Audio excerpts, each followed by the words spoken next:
Terceiro ciclo da Parashá Hukat, ele nos coloca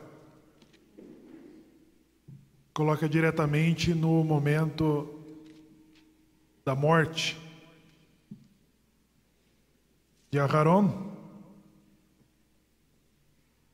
da forma como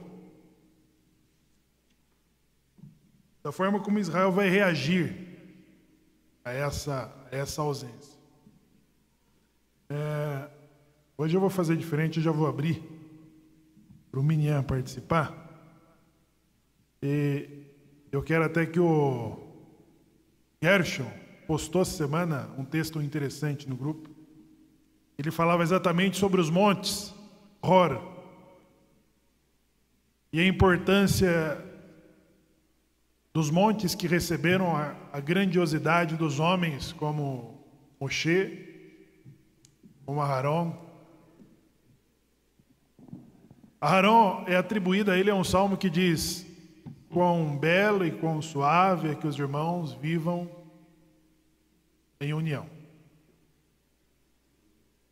É como o óleo que escorre pela barba de Aharon.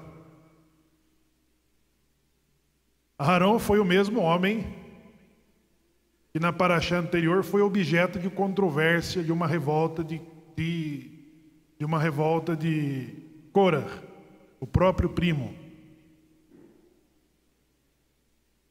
E hoje a mesma nação está tendo que lidar com a separação e com a ausência desta grande presença.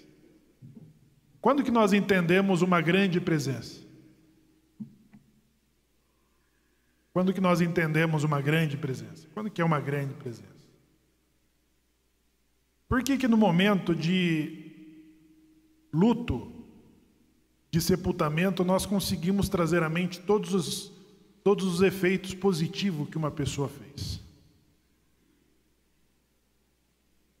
Todos os efeitos positivos de uma pessoa que muitas vezes ela não levou o reconhecimento em vida. Por que os melhores discursos que nós fazemos sobre as pessoas é depois que ela morre e não quando ela está viva? É porque nós vivemos numa sociedade em que a escala e a disputa social nos coloca nas posições e nos tira a atenção sobre a que vantagem nós estamos na escalada social, ocupados demais com a nossa posição. O que eu tenho para postar no Instagram essa semana? De vantagem.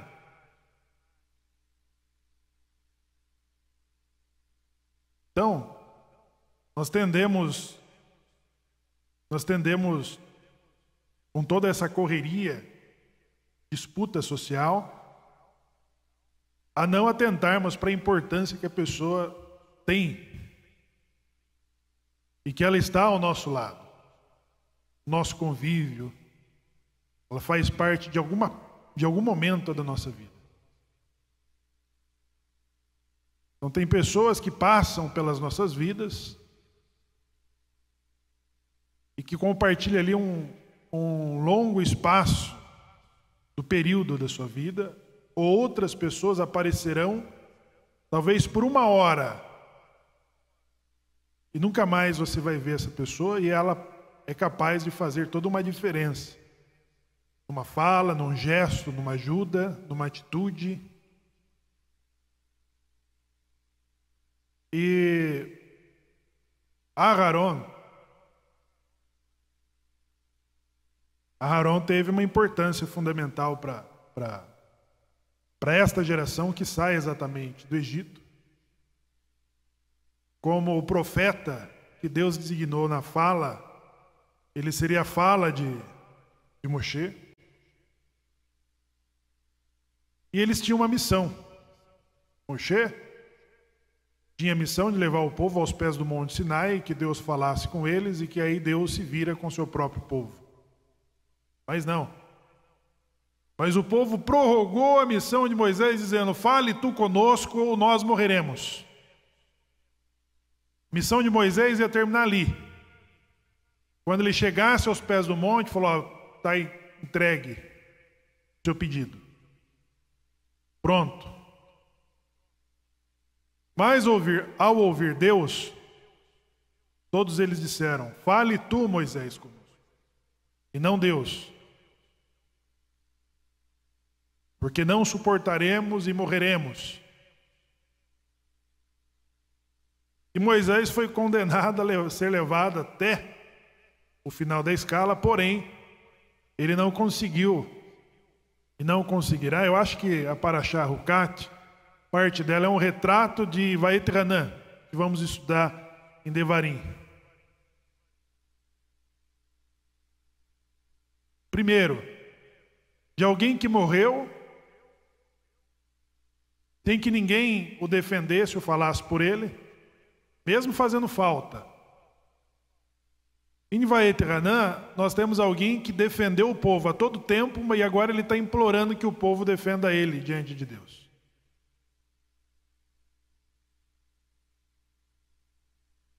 É como alguém que está sendo levado ao tribunal e ele precisa de testemunhas.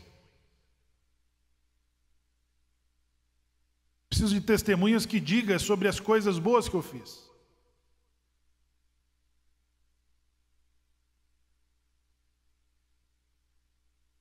E ser testemunha no tribunal é que testa as amizades, não testa?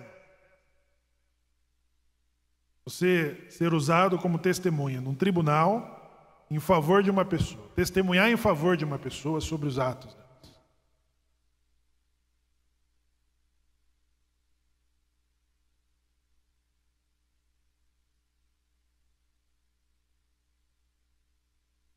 Tem uma história que diz que um homem, ele recorreu aquele amigo das festas, dos churrascos,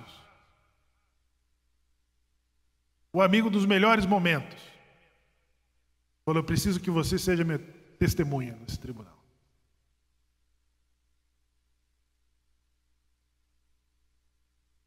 Depois ele recorreu a outros amigos, que eram os amigos dos momentos difíceis.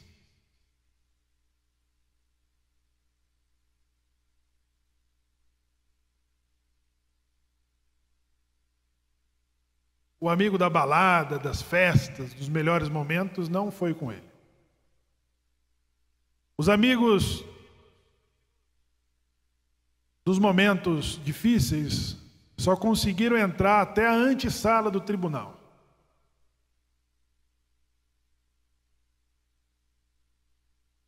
E o tribunal é exatamente isso. É o momento em que nós encerramos as nossas atividades.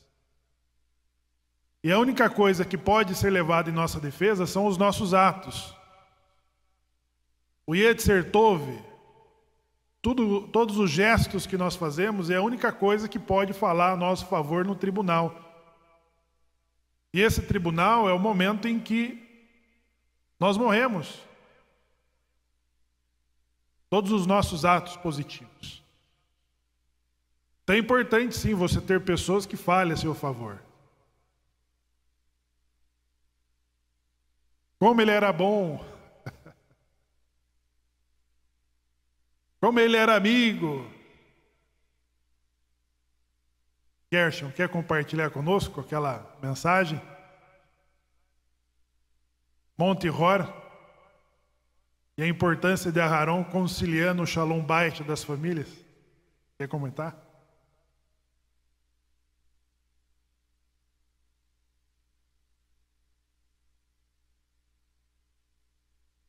Microfone, senhor. Shabbat Shalom. A gente estava comentando no grupo justamente a parte que fala sobre o passamento de Aaron em contraste com o de Moshe Rabbeinu, que quando o Moshe deixou de existir, encerrou a vida dele aqui, a Torá fala que os homens prantearam, né? E quando Aharon deixou de viver, fala toda a casa de Israel, homens e mulheres.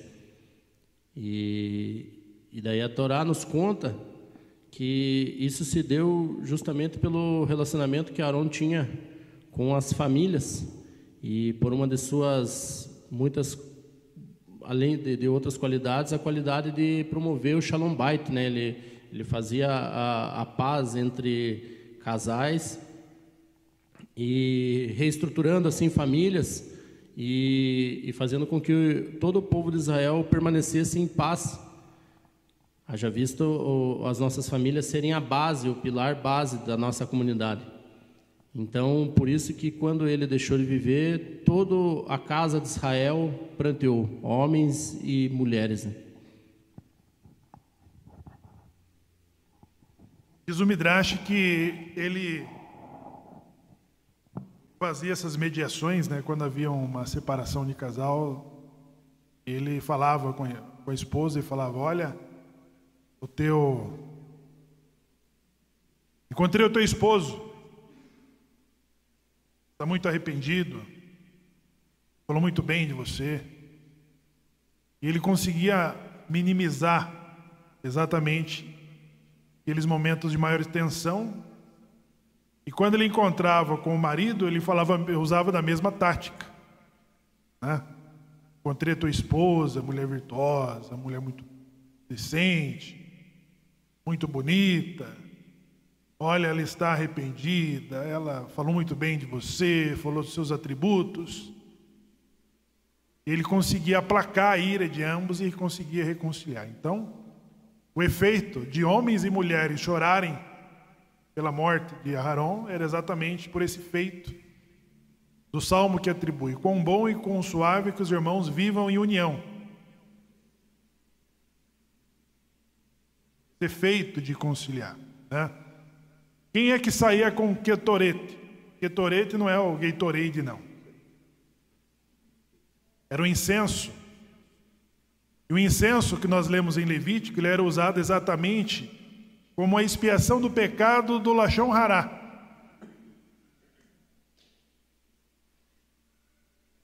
Da má língua, da má fala. Podemos pensar coisas ruins e coisas más, mas parece que quando falamos nós damos forma naquela coisa. Então, mesmo que nós tenhamos pensamentos maus, e nós conseguimos fazer coisas boas, nós conseguimos forjar a alma para que ela também seja boa. Então não é suficiente você ter pensamentos bons, mas falar coisas más. É possível ter um pensamento mau e fazer coisas boas.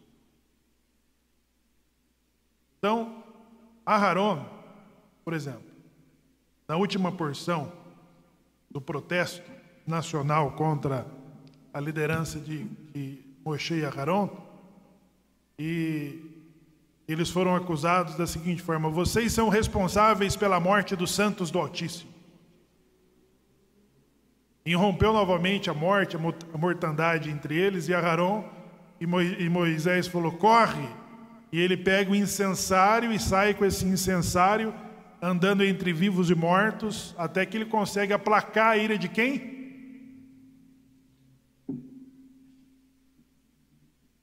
A ira de Deus. E cessa a mortandade ali entre as pessoas. Você consegue usar um incensário em defesa da pessoa que falou mal de você? Que te xingou?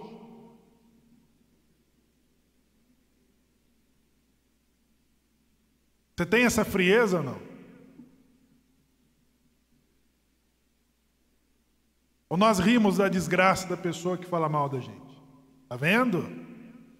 Bem feito. Esse é Aharon, por quem chora homens e mulheres de Israel. Você sai em defesa daquele que não te prestigia, que não te reconhece, que não te estima, que não te respeita. que se ele só pensasse tudo isso sobre você, tudo bem, mas ele falou tudo isso que pensa sobre você. E é a favor destes que Arão sai com seu incensário e consegue reverter o mal que estava contra aquele que falou mal dele e de Moisés. Então, Monte Hor, ele acolheu a grandeza e a grandiosidade de Moshe. Veja só, no estado de luto, aqui ele está concluindo com o decreto de que Deus deu a ele e a Moisés, dizendo: vocês não entrarão na terra. Quando eles feriram a pedra, com 3 golpes, a pedra que Deus disse, fale com a pedra e ela dará água, esse Aharon estava junto com Moisés quando ele golpeou a pedra. E ele foi incluso porque ele foi omisso. Foi Moisés que bateu na pedra 3 vezes. Ele deveria ter impedido-lhe o segundo e o terceiro golpe da pedra. Não, Deus falou para você falar com a pedra. E por isso, ele está sendo sepultado no Monte Hor e não em Eretz Israel. Entendeu? Então, o retrato de Vaet Hanan, que nós vamos estudar em Devarim, é de que Moisés está falando um desabafo público. Ele falou: ei pessoal, eu pedi 500 vezes e Deus disse para mim: basta, não fale mais nisso.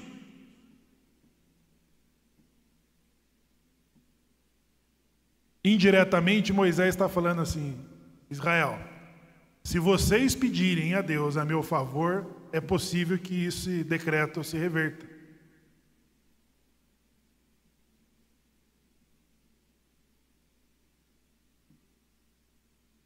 Vocês pensam que pessoas como o Danilo, Shimon,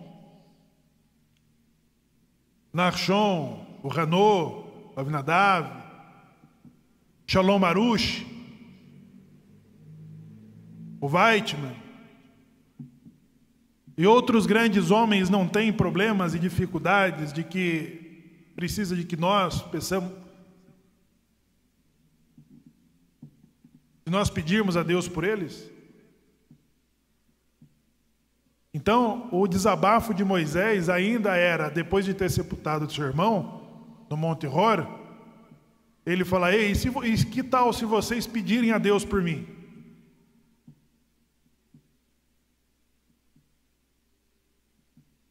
E esse Moisés é aquele que por várias vezes fez Deus mudar a decisão de destruir o povo. Não. Ia lá e acendia lá o incenso e aplacava a ira da decisão divina de destruir o povo. Não. Pense bem, não faça isso. Perdoe. Perdoe este povo. O Midrash diz do rei que destitui a rainha, e a rainha corre e chama os filhos, os príncipes, e diz assim: ei, o teu pai vai me expulsar do reino. E a rainha mãe é aquela que defendia os filhos, que protegia os filhos das decisões pai. Ela reuniu os filhos para quê que ela reuniu os filhos?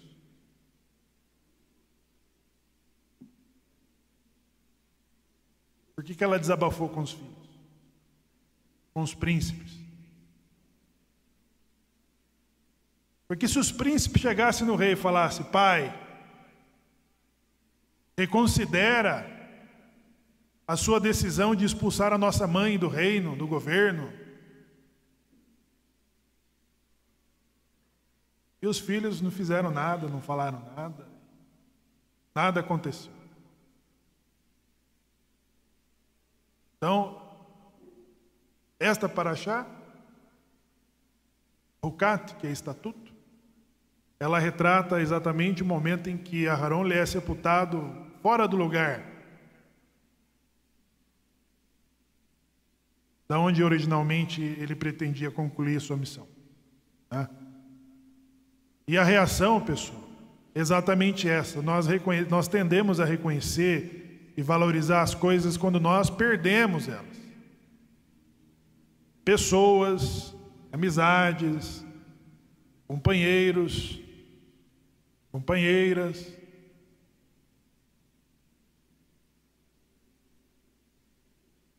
Sentimos falta quando nós perdemos todas essas coisas.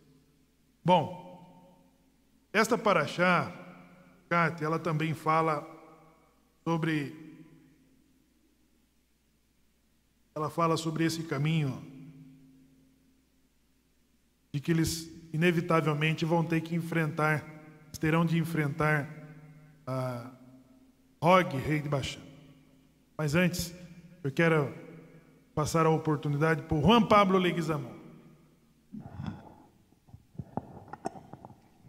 Shabbat Shalom a todos nuestros oyentes que están en sintonía del otro lado de la pantalla. Es tan bueno estar con ustedes para estos momentos de estudio tan importante. Es sobre analizar un poco sobre la muerte para dar valor a nuestra vida y no solamente a nuestra vida, mas también a aquellas personas que nos están en nuestra vuelta.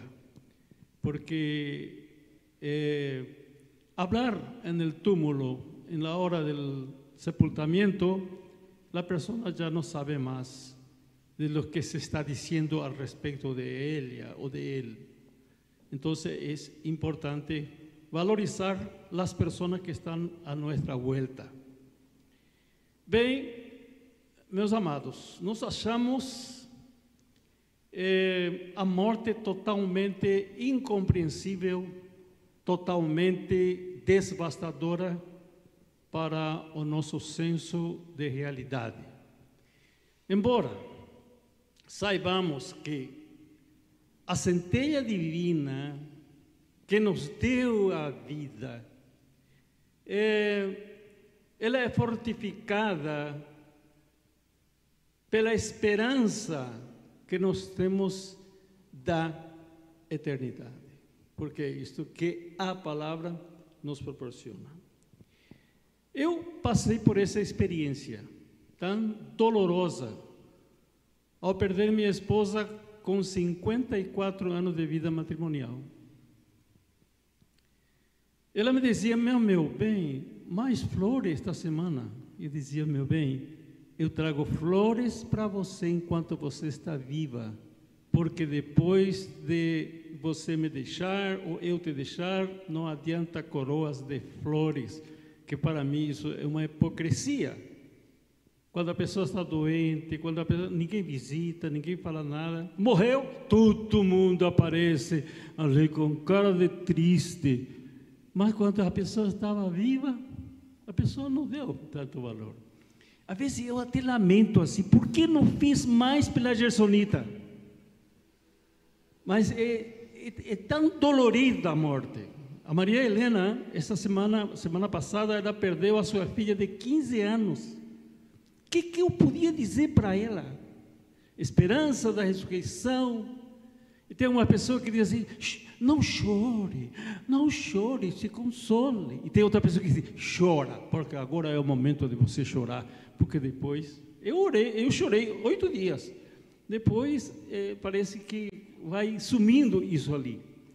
Mas, quando Aaron morreu, o passado que ele deixou, as pessoas que ele aconselhou, as pessoas a quem ele se aproximou, tinha uma saudosa lembrança de quem era ele. E nós que estamos em vida, é isso que nós devemos de levar em conta, de priorizar. A esposa que você tem, o filho que você tem, o amigo que você tem, a congregação que você tem, quando você vê os teus em tua volta, sorrindo para você, dizendo para você: Shabbat Shalom, que bom que você está aqui. Então, as pessoas muitas vezes se fecham. Você tem uma plantinha no campo que a gente toca ele com o dedo e ele se fecha. Tem uma plantinha, não me lembro como que é o nome dela. E tem os caracóis também, que você mexeu assim, ele some, né? Maria Dormideira, né? Então tem pessoa que se fecha. Não adianta você sorrir para ela, você estender a mão, então temos que valorizar nós que estamos vivos, no meio dos vivos. 30 dias lamentaram a morte de Araão. O Araão. Adiantou alguma coisa a ele? Quem sabe na vida até aconselha, você chamou minha atenção, viu? Você não é mais meu amigo. Porque quando alguém chama nossa atenção, não fica com raiva daquela pessoa. Às vezes teu marido chama a atenção da esposa, a esposa do marido, às vezes do filho, às vezes o papai chama a atenção, né, filho? Que negócio é esse, papai, hein? Mas nós temos que valorizar isso. Alguém está nos ajudando, alguém está nos aconselhando, alguém está nos projetando para a frente. E isso que é importante. Nessa paraxá aprendemos o valor da vida, o valor de dar importância àqueles que estão à nossa volta. Amém.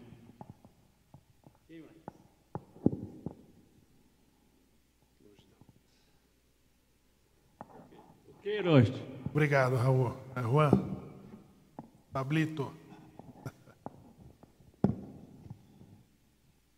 Nesta paraxá nós temos, vou sair da ordem cronológica, nós temos aqui um evento. Esse evento, ele se dá diante da recusa que Israel não teve de Moabe, de Edom, de Esav, pelas passagens, eles tiveram que dar a volta pelo caminho. Você tem que dar a volta, né? Temos alguns canais, né? Por exemplo, o canal de Suez. Dias eles ficaram um acidente de uma embarcação, travou esse canal. O canal que evita uma volta de 3.000 quilômetros. Panamá, existe um outro canal. São os canais que você economiza tempo do caminho da onde você pretende chegar. E essas recusas fez com que Israel tivesse aquele ataque, né, de raiva quando você tem que mudar o caminho, né? O Gershon deve ter muitas experiências, você atrasar a sua programação. E o povo começou a reclamar. É interessante, né? E eles começaram a reclamar contra Moisés. Moisés é o culpado. Moisés é o culpado de nós termos sido tirados. Sermos tirados de uma terra que mana leite e mel e ser trazidos para morrer nesse lugar.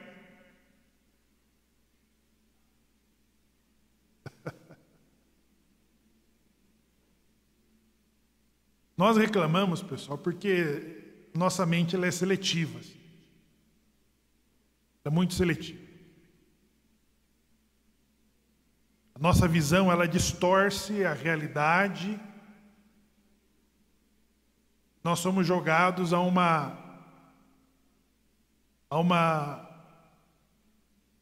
uma seletividade de flashes que a mente nos dá. Temos saudade do pepino, do alho, da melancia, dos peixes. Conseguimos lembrar de coisas assim. Então, ter que mudar os desafios, né? Os desafios que aparecem na nossa frente, ter que mudar alguma coisa da nossa preguiçoso planejamento, de você falar, eu vou ter que mudar isso aqui do plano que eu tinha. É tipo que a nossa mente é tão preguiçosa que ela não aceita os improvisos que a vida nos coloca. Quando o pneu estoura, fura o pneu, o radiador vazou, a programação da viagem não deu certo. E algumas dessas frustrações, ela abala o nosso ego, ou infla o nosso ego, ela infla. Ela infla o nosso ego, aí nós entramos naquela distorção da realidade e começamos a ter flashes assim, nós tínhamos lá nós tínhamos pepino, lá eu ganhava bem. Lá eu pagava R$3,50 naquele negócio ali, eu viajava, eu comia isso.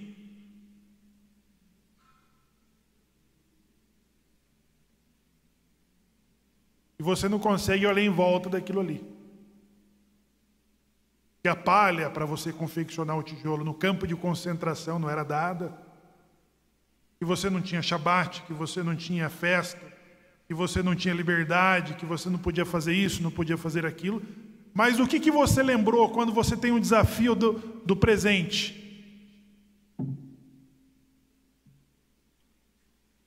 Você lembrou que depois da surra que você levou, você comeu um peixe. Do que você lembrou? Do peixe.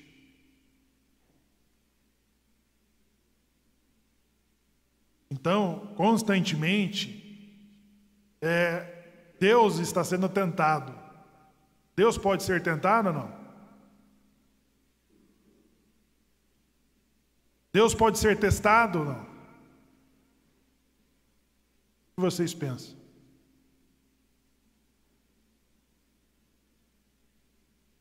Olha a troca de realidade. Abraão, que quis se aproximar de Deus, Deus submeteu ele a 10 testes. A lei da oferta e da procura. Aí, 10 testes, Abraão foi aprovado. Amigo de Deus.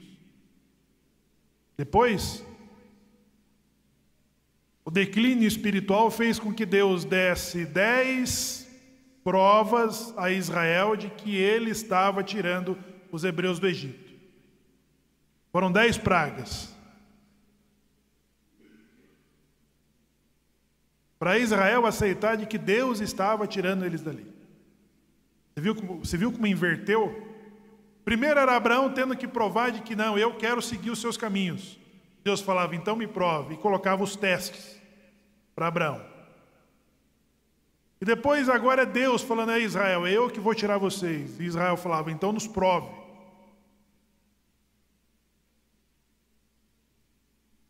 O teste de Merivá, que é mencionado na fala de Moisés no Salmo 95, ele é o momento em que Deus falou, ei Moisés, vocês já me testaram 10 vezes, mesmo eu tendo provado todos os meus sinais.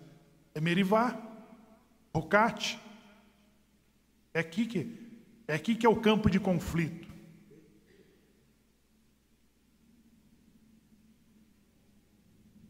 A nossa mente seletiva pergunta para Deus, por que você nos trouxe aqui?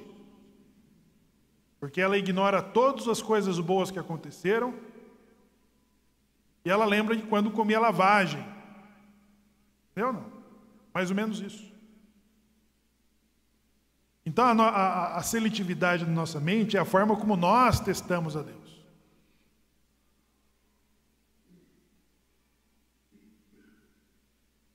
Como nós testamos, falar, nos prove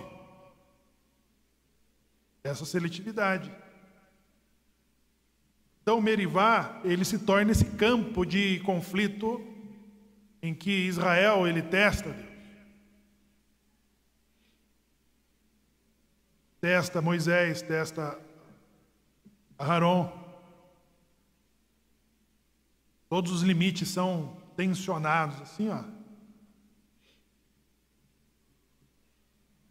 Agora acontece que a reclamação trouxe a eles a tal da serpente abrasadora que mordiam ali todas as pessoas que haviam o quê?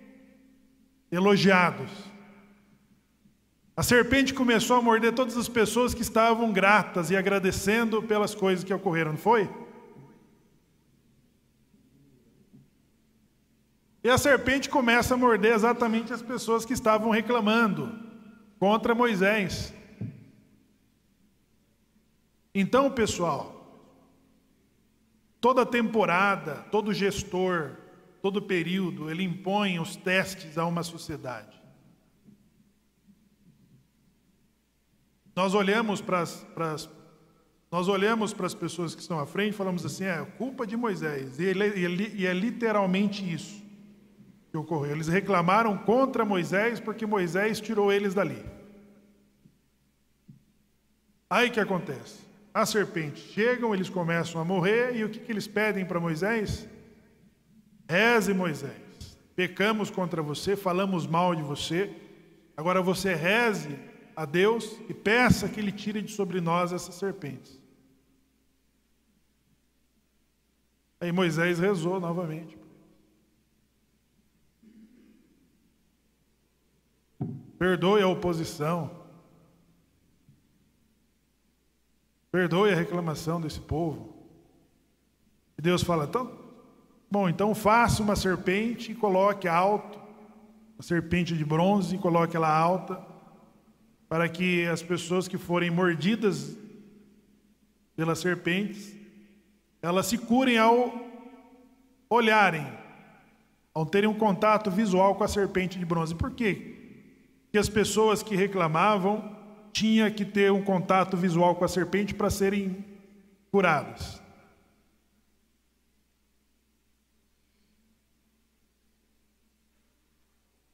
Qual é a simpatia?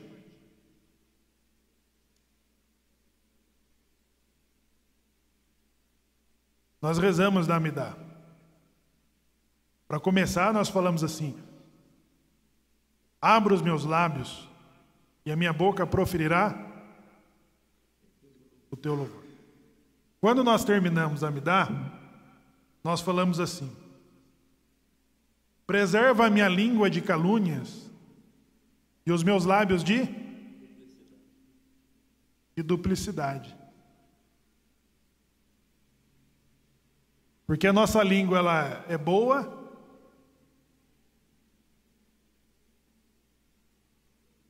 ela fala coisas boas, ela fala coisas más. É o que nós falamos no início dessa. Nós podemos até ter maus pensamentos, mas vai ser a nossa língua que dá forma nisso. Nós abençoamos e nós agradecemos e nós reclamamos. Então, quando nós rezamos, livra-me, livra os meus lábios de calúnia e a minha língua de duplicidade. É esse efeito que nós temos, a facilidade que nós temos de falar coisas boas e de falar coisas más. É uma língua dúbia, dupla, que é a serpente, não é? Ela não tem uma língua dupla. Então, quando as pessoas que haviam reclamado olhavam para aquela serpente, elas eram curadas. Elas eram curadas. Então, pessoal, dizem que o rei Acabe, ele tinha êxito em todas as guerras, mesmo sendo idólatra.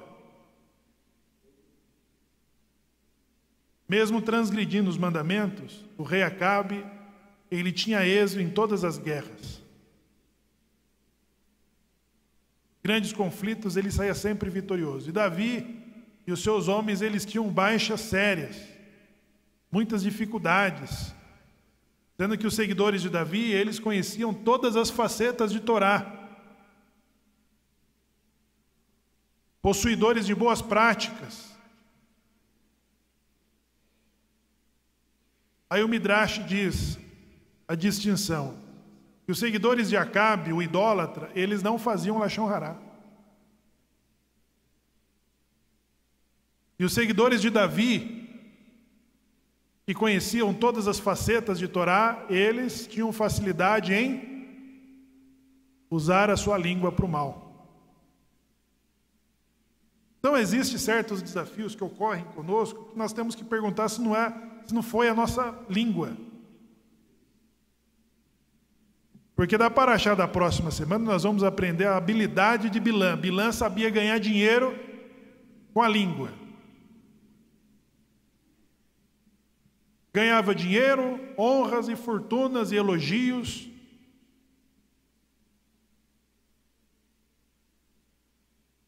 Para falar coisas boas e para falar coisas ruins. Mas ele tinha habilidade desse controle. Então, quando nós não temos essa habilidade, nós precisamos olhar para a serpente de bronze para sermos curados da nossa própria da duplicidade. Livra-nos. Preserva a minha língua de calúnia e os meus lábios de duplicidade. Então é esse controle, né? Não é exatamente sobre os pensamentos, mas o que a nossa língua vai proferir. Nós precisamos abençoar os nossos filhos. A bênção que os filhos recebem de Deus é através dos pais. Quando o pai coloca a mão sobre os filhos e abençoa ele, profere bênçãos. Palavras de afirmação.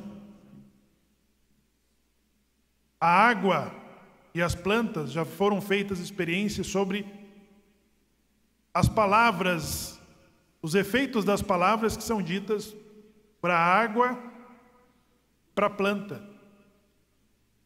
Aquela planta que é xingada, que é amaldiçoada, que reclama dela, a água que é feita a mesma coisa, elas tendem, a planta morre e a água apodrece. Isso já é feito de experiência. Resultado acadêmico. Gershon.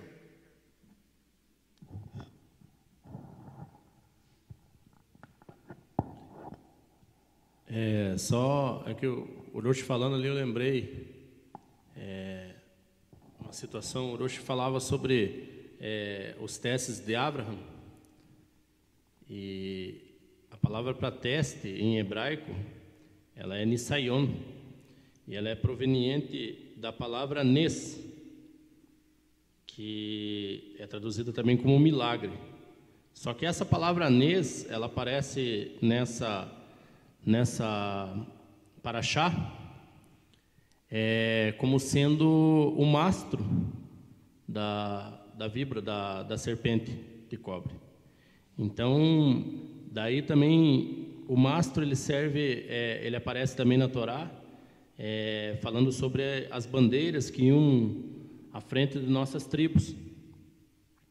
E daí nós aprendemos que os testes que a nossa nação passa, e pode ser até assim como quando estávamos no deserto nessa paraxá, essa falta de água, essa escassez momentânea de algumas coisas, era um teste para Israel. E o teste serve justamente para nos elevar, assim como o mastro. Então, nós podemos escolher, quando recebemos esse teste, nos elevar ou reclamar, assim como nós fizemos no deserto lá. Então, se nós encararmos o teste, o nisayon, como um nes, como um mastro, a gente se eleva, e a gente nunca sai dele na mesma posição que a gente estava, porque a gente pode crescer. Os testes, que nem um rabino que eu ouço bastante, que é o Rav Karaguila, ele diz que o teste ele é igual o salto alto, né? Ele dói, mas ele te deixa mais alto. Então, as mulheres entenderam. Essa paraxá nos ensina que tudo é conforme a gente encara as coisas. Quando as coisas que nós achamos que não são boas nos afligem, na realidade é uma oportunidade de que a gente saia daquilo mais elevado, né? Então se nós encararmos como isso, a nossa vida fica bem mais fácil, bem mais tranquila. Oportunidade, né? Então chegou o teste, vamos ter que andar 3.000 quilômetros, vamos ter que desviar 3.000 quilômetros. ou qualquer outro tipo de teste, o que é isso aí? É uma oportunidade. Oportunidade para ambos os lados. Para você ficar quieto, né, no mínimo, ou para você reclamar. Juan Pablo Leguizamon. O colegão aqui falou sobre elevar-se, e isso me lembrou uma coisa que, notadamente, vou dizer, que Arão usava um banquinho para acender a menorá. Quer dizer, a elevação é tão importante. É isso aí. Muito bom. Agora, pessoal, nós tivemos aqui um conflito que a Haftará, tempos depois, Irmiarro leu a Haftará de Iftar, foi reivindicada a terra de Heshban, Cálculos, né? Na verdade, a terra de Og, rei de Baxã. Esse território que Israel conquista na Parashá Ucat é um território que antes Og conquistou de Moabe. Moabe, para familiarizar, ele é descendente de Lote. E Bilã amaldiçoou a Moabe para que Og conquistasse esse território que pertencia aos moabitas, aos descendentes de Lote. E quando Israel ele bate na porta de Seir, que é descendente de Esaú, bate na porta de Moabe e bate na porta de Amnon, eles dizem a seguinte: deixa passarmos pelo caminho e passaremos com os nossos pés. Tomaremos da tua água e comeremos do teu pão e pagaremos pelo que consumirmos. Tão somente com os nossos pés passaremos. Moabe falou não. Seir falou não. E Amnon também falou não. Ambos negaram. É interessante que na leitura diz que quando Israel derrotou Og, rei de Baxã, os territórios deles faziam fronteira com qual estado? Vocês se lembram ou não?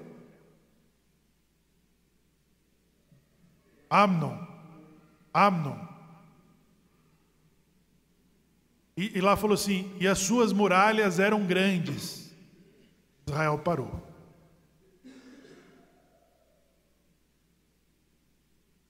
Qual era a muralha que segurou Israel também de não conquistar Amnon?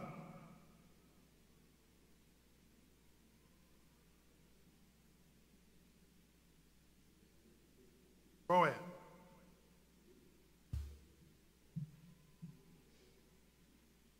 Vamos ver aqui.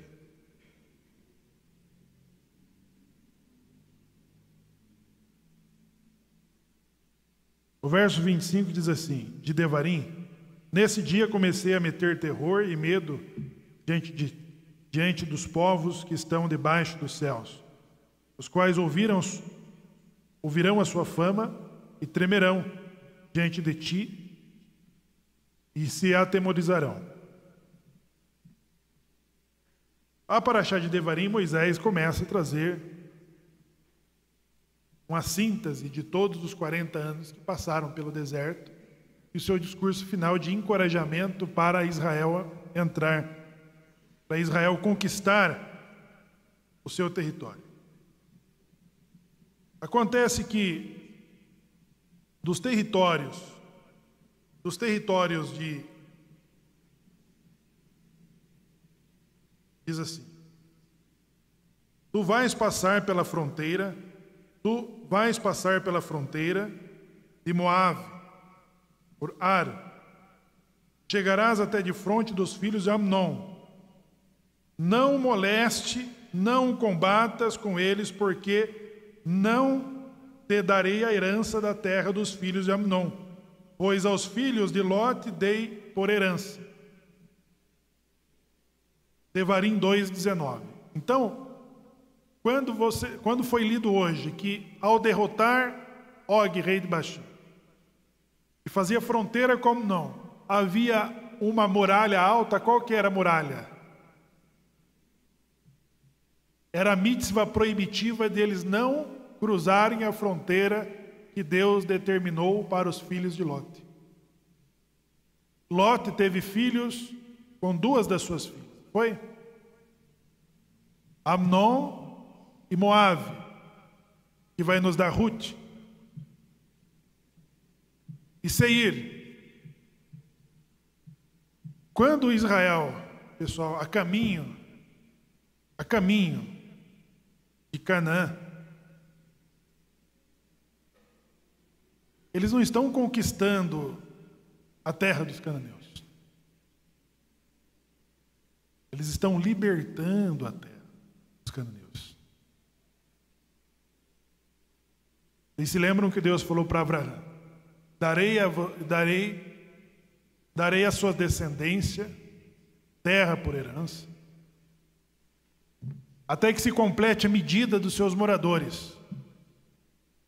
Os moradores da terra de Israel era Canaã, descendente de Rã, filho de Noa. Não se trata de conquistar a terra, trata-se de libertar a terra. Por que estamos falando isso e qual que é a importância que isso tem? A importância que isso tem, pessoal. Trata-se da demarcação que Deus fez das terras. O próprio Moisés vai falar em Devarim 30, dizendo de que Deus distribuiu a herança com as nações e determinou a herança de Israel. Antes de que Israel chegasse em Moabe, os filhos de Ló conseguiram expulsar os povos que ali haviam antes, e libertou a terra da iniquidade dos antigos moradores que haviam antes deles. Deus falou para Ló: essa é a herança de vocês. E falou para si: essa é a herança de vocês. Então, e nesses lugares em que Israel pediu permissão para entrar, Deus falou: não moleste, porque a terra dei a eles por herança. Isso não pertence a vocês. Deem a volta.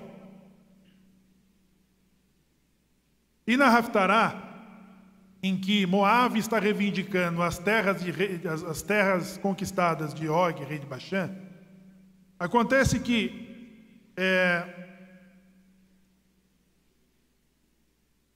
os cálculos de Reshbon, do proverbista, que está narrado aqui na paraxá de hoje, de Ucat, mostra que Moabe mereceu perder parte do seu território para Og.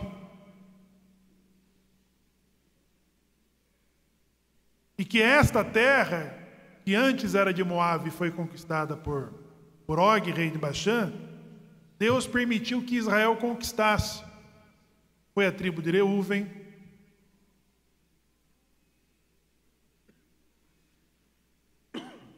esse território.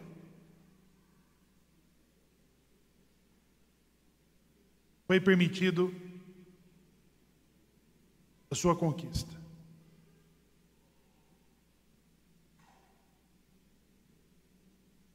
Quando nós temos da terra de Moabe, conquistada por Israel, Jeftar, o profeta que vai conseguir conquistar esse território, diante da promessa que fez, daquilo que viesse ao seu encontro, ele lembra as divindades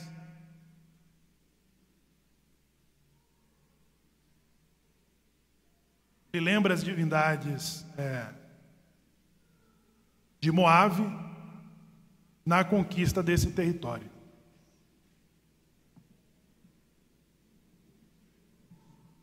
Outra coisa interessante, pessoal,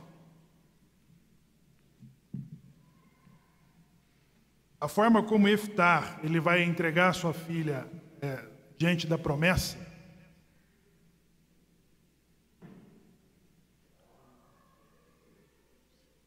ele vai entregar sua filha diante da promessa que faltou aqui.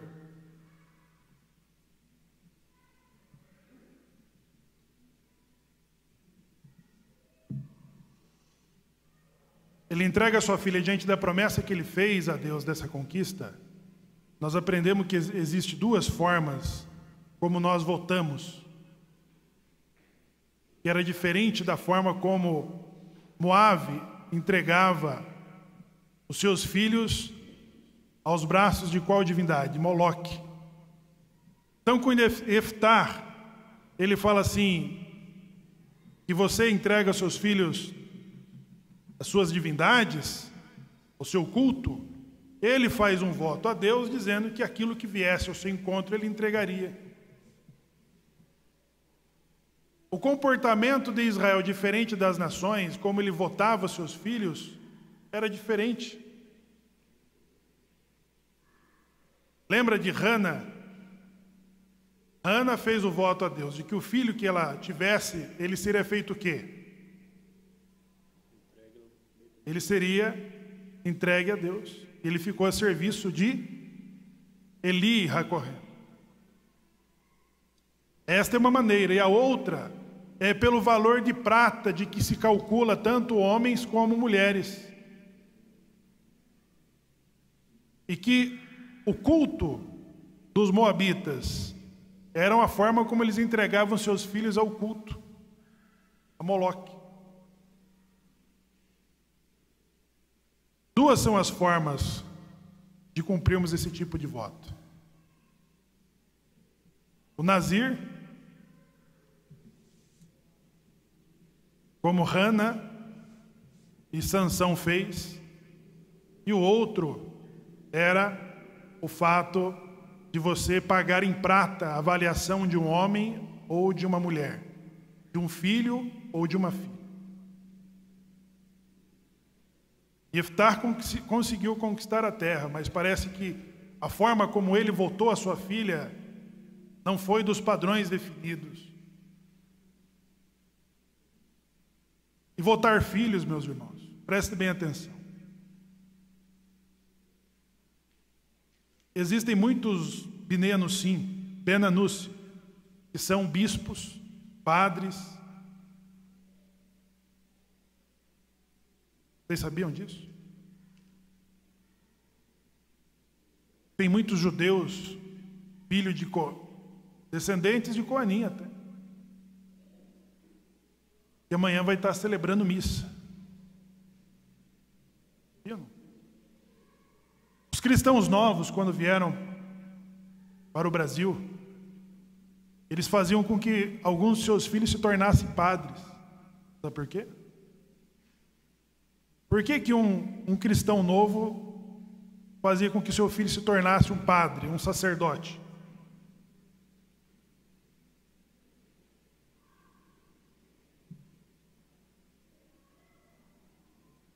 Se tornava um padre porque esse padre cuidaria da devoção do criptojudaísmo dessas famílias. Os oratórios teriam as suas devidas anulações pelo shin de que seria garantido por esse padre cristão novo. Suas orações: nessa casa eu entro, nesta casa eu rezo, mas nem Deus de pau, nem Deus de pedra eu sirvo. As suas refeições, as suas devoções. São João do Meriti, Rio de Janeiro e Minas Gerais, existem muitas igrejas católicas mantidas por cristãos novos até hoje. Quais são as divindades que ocupam as paredes e os lugares de devoção desses cristãos novos? São santos bíblicos. São Jonas, São Moisés.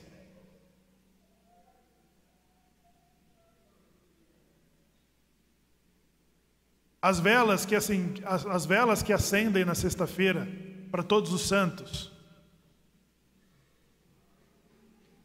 Que vela é essa que os cristãos novos acendem ou acendiam? A vela na sexta-feira para todos os santos. Acontece que o protestantismo, ele tirou de muitos brasileiros uma tradição cripto-judaica de que o próprio cristianismo conseguiu manter através da tradição cripto-judaica dos Menianos Sim.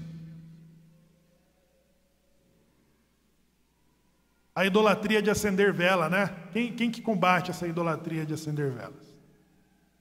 São os protestantes. Então, a cultura cripto-judaica, ela foi combatida dentro do próprio protestantismo, porque tudo aquilo que estava vinculado às tradições da Igreja Católica é considerado como idolatria. Aí as pessoas renunciam àquelas crenças, elas se batizam dentro dos movimentos protestantes, e o movimento protestante vai tirando dela tudo isso que existiu.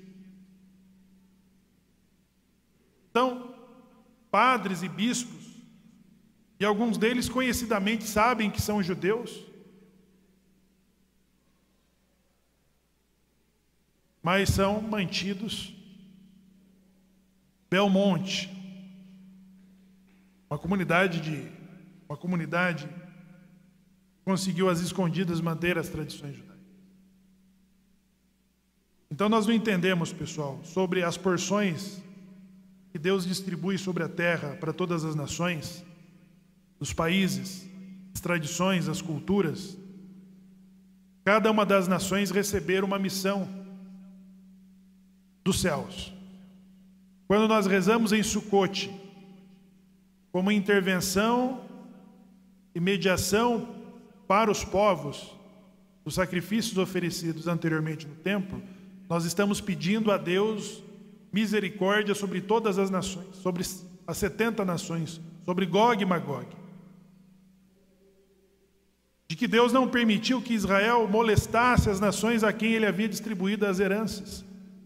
Está sendo muito estudado, eu tenho visto muito em vídeos de historiadores, eles tentando explicar por que o Brasil não se dividiu como as colônias espanholas. Por que a colônia brasileira, portuguesa, não se dividiu tanto quanto as invasões espanholas aqui na América do Sul? Por quê? Porque há vários países. Por que o Brasil não conseguiu ser fatiado como todos esses países? Argentina, Paraguai, Venezuela.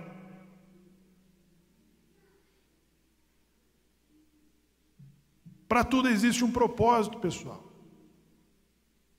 O cálculo do mundo é feito sobre o comportamento daquela cultura, porque existe um código de comportamento que Deus tolera sobre as nações.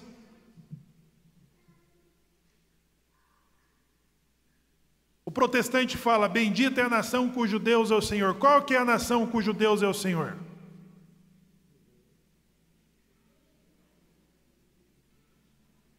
Vocês acham que é os Estados Unidos que tem maioria protestante? É assim que nós explicamos a riqueza e o poderio dos norte-americanos? Então, existe. Porque quando um povo é conquistado, uma terra é invadida, às vezes não se trata de uma ocupação, às vezes se trata de uma libertação. Se trata de uma conquista. Se trata de uma libertação. Quando há um código de conduta mínimo, porque o quesito protestante sobre o que eles pensam de Deus, entendem de Deus, é importante sim, mas não de que estejam exatamente corretos. Então o Brasil, nas suas dimensões, e de todos os seus conflitos ele não foi dividido, mesmo que alguém com um programa de governo fala que o Amazonas tem que ser dividido com outros países. São cálculos, rechibon, os cálculos que Deus faz sobre o comportamento das nações, países. Por que não pode se molestar Esav, não pode se molestar Moabe e Amnon? Por quê? Porque cada um deles tem uma missão e um propósito. Por isso que Moisés diz, foi Moisés que disse, Deus distribuiu a herança entre as nações. E as nações, nós não falamos aí do requisito mínimo de que Deus suporta as nações? Qual que é o requisito mínimo que hoje é muito bem definido entre as comunidades judaicas? Qual que é o requisito mínimo de comportamento de uma nação? Fala sobre 7 princípios. 7 princípios de Noa. Agora, olhem para o comportamento das nações que foram ocupadas, invadidas, e olhem historicamente. Inclina o olhar para dentro daquela realidade e veja se tratou de uma invasão ou de uma libertação. E como explicamos, um país cristão que enfrentou a revolução na Europa e passou para outros continentes sem ser dividido. O que há de especial nesse país? Presença. A presença que o país tem. Quando protestante nós combatíamos sobre as práticas dos católicos, Sérgio Buarque de Holanda diz que para cada 4 portugueses que vieram para o Brasil, 3 eram cristãos novos. Faziam a missa, faziam o sinal da cruz errada. O sinal da cruz, feito por um cristão velho, é a cruz, que vai da testa ao umbigo. O sinal da cruz, feito por um cristão novo, era um triângulo, que vai da testa ao peito.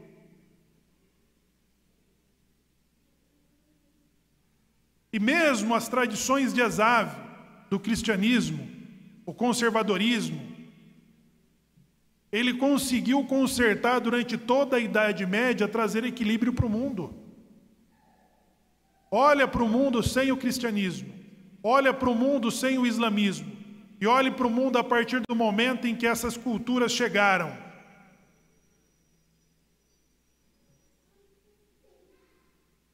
Aí nós conseguimos entender o que seria do mundo sem a presença islâmica. O que seria do mundo sem a presença cristã? O que seria do mundo sem a presença judaica da Torá? Então, há 70 nações. 70 nações têm sua missão, têm o seu papel. Agora, a Israel, Deus deu uma porção de Shem.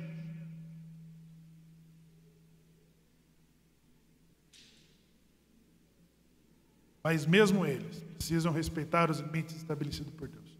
Os cálculos do mundo são feitos mediante a forma como nós controlamos o Yetzer Hará, como a nação controla o Yetzer Hará. Como que Sodoma lidava com seus instintos? Como que Sodoma e Gomorra lidavam com a sua justiça social? Eles não foram destruídos porque eles faziam o sinal da cruz ou eram idólatras. Por que Deus está suportando a nação do qual o culto era você oferecer um filho nos braços de uma divindade, como sacrifício? Então está ligado à sua justiça social, está ligado à forma como aquela sociedade controla seus instintos. Seja por uma orientação islâmica, seja por uma orientação cristã, seja por orientação de Torá.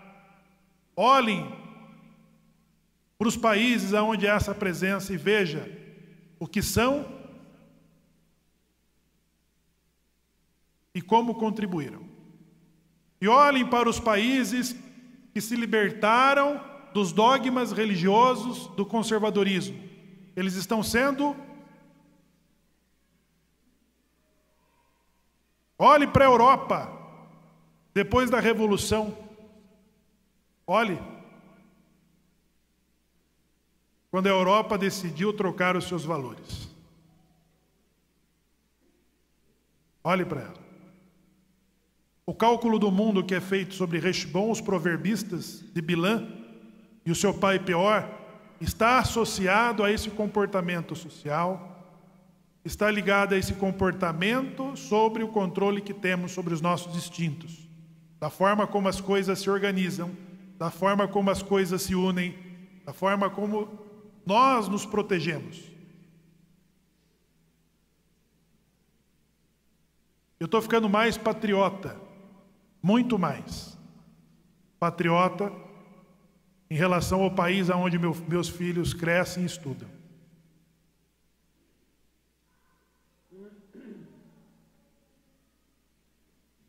E valorizo hoje, da história do Brasil, essa maioria cristã, da forma como eles chegaram a esse Brasil. Precisam ser protegidos, até da censura dos protestantes. Eles não sabem, eles não entendem. Eu também não entendi. Todos os valores que eu tenho de Torá não são muitos.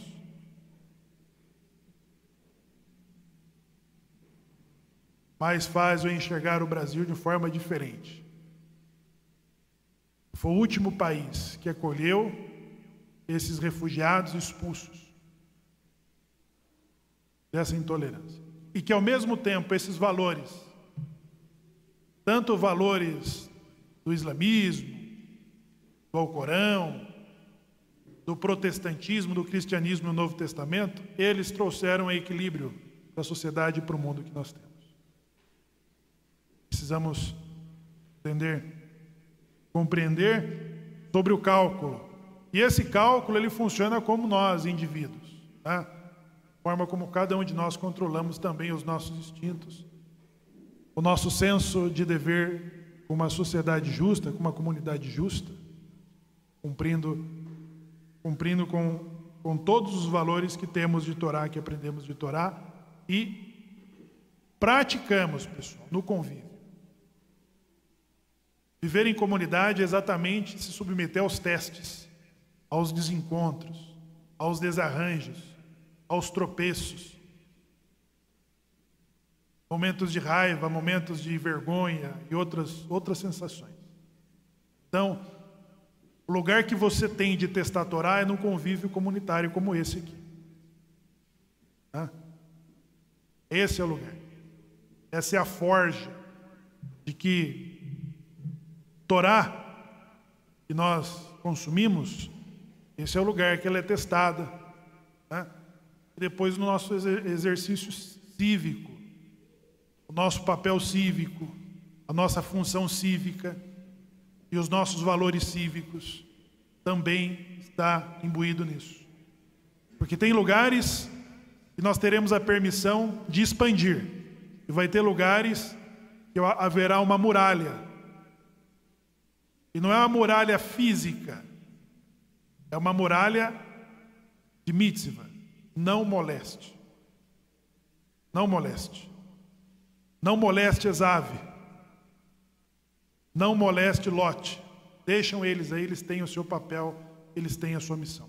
Quem nos colocou na autoridade de Torá para nós condenarmos o árabe ou o cristão? Quem é que nos colocou? Deus fez as distribuições para que a Geulá seja cumprida. Não é só Jacó que está trabalhando para a Geulá. As 70 nações também estão trabalhando para que a redenção final seja assumida por Israel. Mas Israel precisa entender, nós precisamos compreender. Para essa missão, não é só Israel que está, não. Não são só os judeus que estão, não. São os judeus, É Judá, Efraim, Ismael, Esaú e Lote. As 70 nações por quem nós rezamos, pedindo a Deus que perdoe seus pecados, para que Deus expie o pecado das nações, elas têm a sua missão, elas têm o seu papel dentro da Geulah, e por isso que quando nos deparamos com a muralha, nós precisamos dar a volta para cumprir com a nossa missão.